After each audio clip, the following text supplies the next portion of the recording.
Salut tout le monde et bienvenue dans une toute nouvelle vidéo, je suis Cody McWide et vous êtes bien sur la chaîne des rebuts du catch. Aujourd'hui on se retrouve pour la review de la New Japan Cup, le journal de la Cup, journée 10. Et oui, on arrive vers la fin, il reste que 2 journées encore, les demi-finales et la finale après cette journée.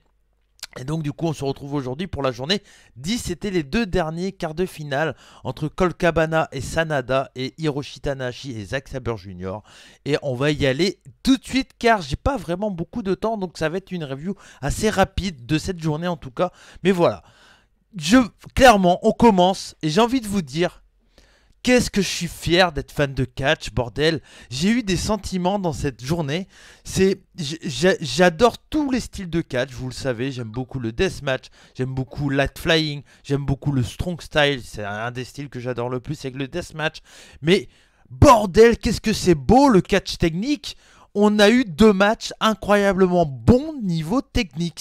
Il n'y a eu aucun botch dans les 2 matchs. C'est pour ça que je dis que ça va aller assez vite. Le premier match c'était Colt Cabana contre Sanada. Et bordel, Colt Cabana, on l'avait dit, je l'avais dit, tout le monde le dit je pense. Ça a beau être un catcheur comédie wrestling. Mais qu'est-ce que c'est un bon catcheur technique, bordel. Oh là là. Il prend beaucoup de bases de tout ce qui est UK Wrestling, un peu à la Zack Sabre Jr. clairement, avec beaucoup de soumissions, beaucoup de contre en pin, tout ça. Et c'est tellement un plaisir de voir ça. C'est vraiment très très bien. Face à lui, donc du coup Sanada, qui est vraiment pas un peintre dans cette discipline-là non plus. C'est vraiment quelqu'un qui peut être très physique, très strong style, très technique également. Enfin voilà, c'est vraiment quelqu'un qui est très complet, Sanada, j'aime beaucoup. Et là, donc du coup, on a eu un match hyper équilibré, 50-50, avec des moments un peu comiques. Ça reste Colt Cabana, faut vraiment pas l'enlever ça. Ça fait partie de sa personnalité de catcheur.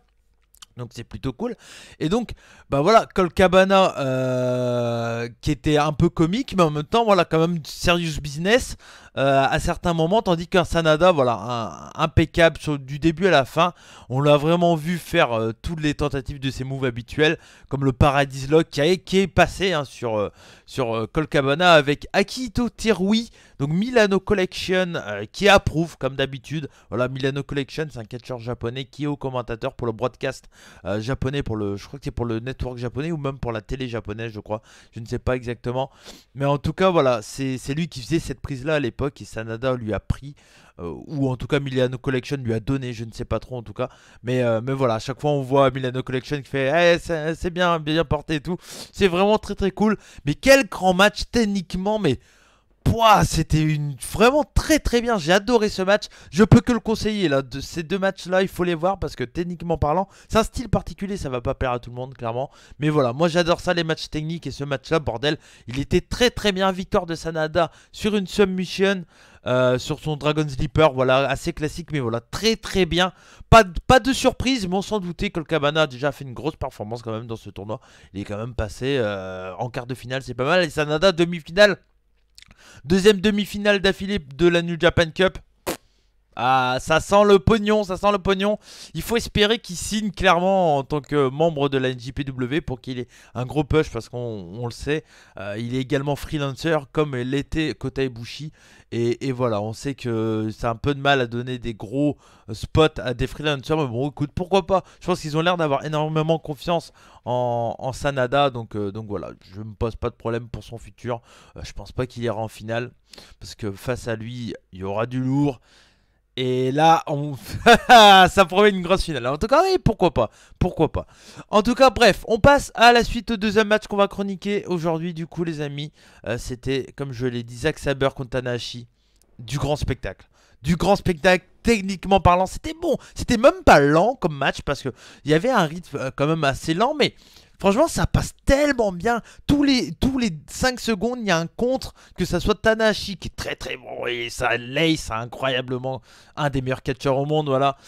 Tanahashi, Zack Sabre qui, même si il a un rythme assez lent généralement, mais il passe tout le temps d'une jambe. Après, il repasse du bras. La sangsue, voilà, je vous le dis depuis le début que je fais des reviews sur la NJPW. Ou depuis que je parle de Zack Sabre Jr. sur la chaîne des rebuts du catch. C'est la sensu. J'adore ce mec, c'est un super catcheur.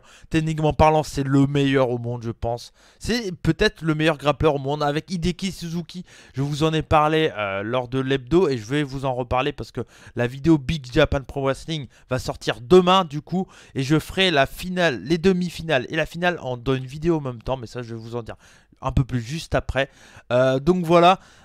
Zack Sabre Jr., j'adore ce mec. C'est un des mes catcheurs préférés actuellement. J'adore. Il est hyper technique. C'est vraiment incroyable. Tanahashi, quel grand homme. Quel grand homme. Impeccable. Jamais de botch. Toujours propre. Toujours tac classe. Voilà, ça marche parfaitement. Je vais pas. C'est deux matchs qu'il faut voir à tout prix. C'est voilà, victoire de Tanahashi sur un small package, un pin un peu à l'instar d'un Zack Sabre Jr. avec le ponté tout ça.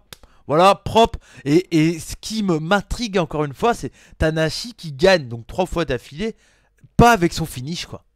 Il a gagné sur un Texas Cloverleaf, je crois. Il a gagné sur une Dragon Suplex. Et là, il gagne sur un Small Package. Il protège le finish, le High Fly Foam. Mais quand il va le placer, ça doit être la fin de son adversaire, quoi. Et c'est vraiment cool. C'est cool d'avoir un Tanahashi, malgré ses 42, 43 ans.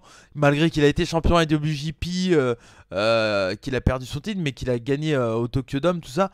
Il arrive toujours à se réinventer, tout ça. C'est tellement intéressant.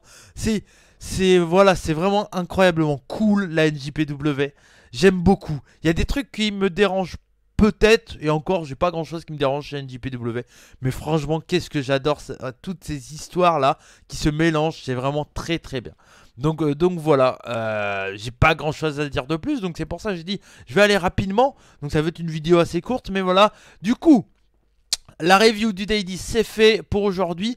La vidéo qui sortira demain, ça sera une vidéo spéciale Big Japan Pro Wrestling. Une vidéo un peu cutée de ce que j'ai dit pendant le review hebdo. Mais si vous n'avez pas vu le review hebdo, ça devrait vous intéresser car il y aura plein d'infos sur la Big Japan Pro Wrestling. Vous dire où la regarder, qu'est-ce qu'il y a, comment ça se passe, tout ça. Je vous explique tout sur la Big Japan Pro Wrestling. J'espère que ça va vous intéresser. Et la vidéo Day 11 et 12 sortira donc du coup dimanche juste après la finale je pense.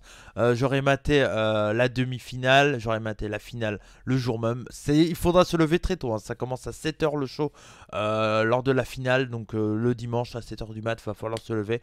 Mais bon, on sera motivé pour mater une excellente finale. Je pense que ça devrait être. Donc du coup les deux demi-finales c'est Okada contre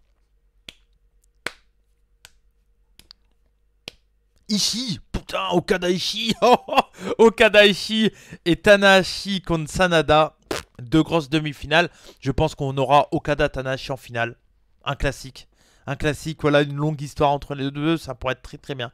Je pense clairement Okada gagnant de cette New Japan Cup. Je le annonce depuis le début, je le dis depuis le début en tout cas. Mais attention Tanahashi nous a déjà surpris. Il pourrait refaire la revanche, hein, et ça serait une belle image et très très cool, hein, franchement. Tanahashi, Jay White, revanche au Madison Square Garden, not why. Franchement, ça serait très très bien, donc pourquoi pas. En tout cas, bref, on verra ça. Donc du coup, ce dimanche, la vidéo sortira sûrement vers 17 h dimanche. Voilà, en tout cas, merci à vous tous de m'avoir suivi pour cette review de la New Japan Cup. La vidéo sur la Big Japan sort demain. La vidéo sur la New Japan Cup, les deux dernières, sort dimanche et je vous ferai une vidéo bilan best-of de cette New Japan Cup qui devrait sortir lundi ou mardi. Voilà, merci à vous tous, c'était Cody McLeod pour la chaîne des rebuts du catch.